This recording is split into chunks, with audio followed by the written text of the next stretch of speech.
acusan de terroristas para privarnos de libertad, mientras ellos nos violentan a nuestra gente, a nuestra sociedad, a nuestra sociedad. Nos acusan de terroristas para callar nuestra voz, para que no se sepa la historia de nuestra nación, de nuestra nación. Mapuche en Argentina, mapuche en Chile, mapuche al final.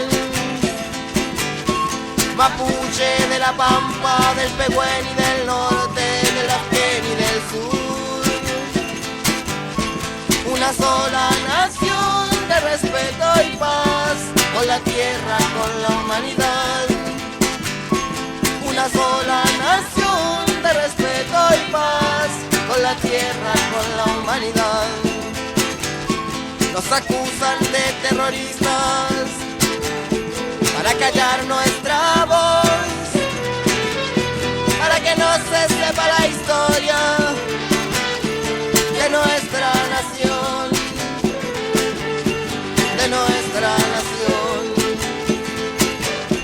Nos acusan de terroristas para privarnos de libertad, mientras ellos nos violentan a nuestra gente, a nuestra sociedad, a nuestra sociedad.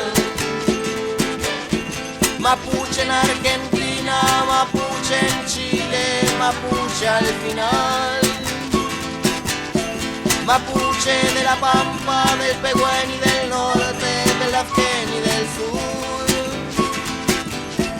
Una sola nación de respeto y paz, con la tierra, con la humanidad. Una sola nación de respeto y paz, con la tierra, con la humanidad. Pasarán los tiempos, pasarán las sociedades, la resistencia seguirá. Pasarán los tiempos, pasarán las sociedades y el mapuche vivirá. Una sola nación de respeto y paz, con la tierra, con la humanidad. Una sola nación de respeto y paz, con la tierra, con la humanidad. Pasarán los tiempos, pasarán las sociedades, la resistencia seguirá.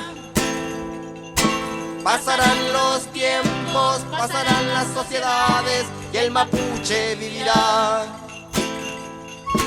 Una sola nación de respeto y paz, con la tierra, con la humanidad. Una sola nación de respeto y paz, con la tierra, con la humanidad.